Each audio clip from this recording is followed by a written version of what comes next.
Our first speaker will be Aidan Crutchfield. He will be speaking about mask choice, and he will be followed by Kelly Crutchfield, who will also be speaking about mask choice. Thank you, Ms. Gupta. We'll allow each 3 minutes for each speaker.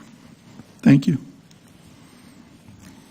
Hello, my name is Aidan Crutchfield, and I am in fifth grade, and I go to Ford Elementary, and I'm going to be reading a letter from a Cobb teacher.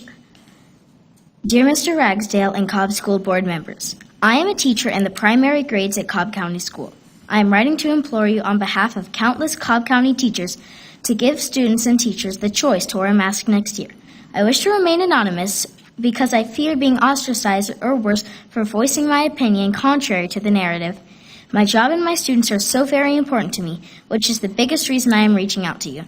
While I take this pandemic seriously, forced masking in our schools isn't helping anything, and in fact, it is making things worse in so many ways. Wearing a mask is extremely physically taxing on teachers and students. Many might argue that we just need to deal with it, but most of these people aren't forced to wear a mask for 8 hours straight. I had a well-respected doctor tell me that he honestly didn't know how we wear a mask all day without a break. I struggle to breathe while trying to project my voice, and my mouth is constantly dry. There has not been one day since October 5th that I have left the school building without a headache. As bad as this is for the teachers, can you fathom how these poor children must feel when running around in PE and outside with those masks on, without being able to breathe freely? It is far more harmful than helpful to all of us. From an academic standpoint, there is absolutely no way to effectively teach phonics and early reading skills while wearing a mask. Children need to be able to see my mouth and how letter sounds and blends are formed. Neither the face-to-face nor the virtual students can understand me, nor can I understand them behind their masks. I'm just guessing many times if they are correctly sounding out and reading words. The communication barrier that masks are creating is making our job so much more difficult. This has been a year like no other. A lot has been asked of us. We are keeping students safe, working 2 jobs, virtual and face-to-face, and have spent countless hours away from our own families preparing for this great feat. And most of us have done it with a smile on our faces, although you can't see it behind the mask.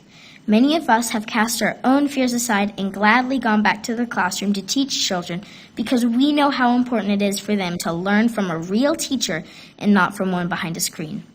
After all you have asked of us this year, I am begging you to please give us mask choice next year. This small thing will make a huge difference in our ability to do our jobs well and in our students' ability to learn. Thank you.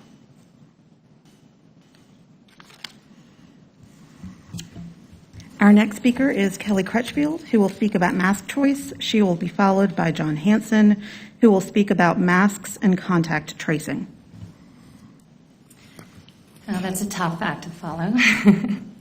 Good afternoon. I'd like to begin by thanking our CCSD board members, superintendent, administrators, teachers, and the hundreds of behind-the-scenes personnel for the outstanding job you have done in leading us through this incredibly difficult year. Because of the response to COVID, millions of American children have gone without in-person school and often without any form of education since March of 2020. But thanks to you, ours haven't suffered that same fate. It hasn't been perfect, and no doubt it's been divisive, but collectively, you have enabled Cobb school children to learn both in person and at home, as well as successfully lobbied to ensure our teachers and administrators were prioritized for vaccines. Thanks to your efforts and leadership, Cobb teachers and admin have had the opportunity to receive one, if not both, of their COVID vaccines, an incredible milestone. So what now? Will you continue to force teachers and children to wear a mask all day, every day without a break, as they've been forced to do this entire school year? Let's look at the data regarding mask effectiveness.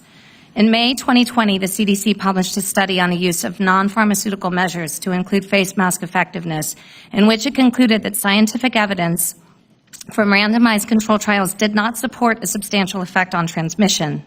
A World Health Organization report issued this past December similarly concluded from a large study trial that the use of masks had no effect in reducing COVID-19 transmission. A recent Stanford study released under the National Institute of Health showed that masks do nothing to help prevent the spread of COVID-19, and their use is even harmful. There are countless studies pouring in from nationally and internationally with the same conclusion. If we follow the existing and emerging science, it's becoming increasingly difficult to deny masks are not effective at preventing the spread of COVID-19. So in the wake of mass teacher vaccination, which is infinitely more effective, why would we continue to inflict the burden of a mask mandate on our teacher and children?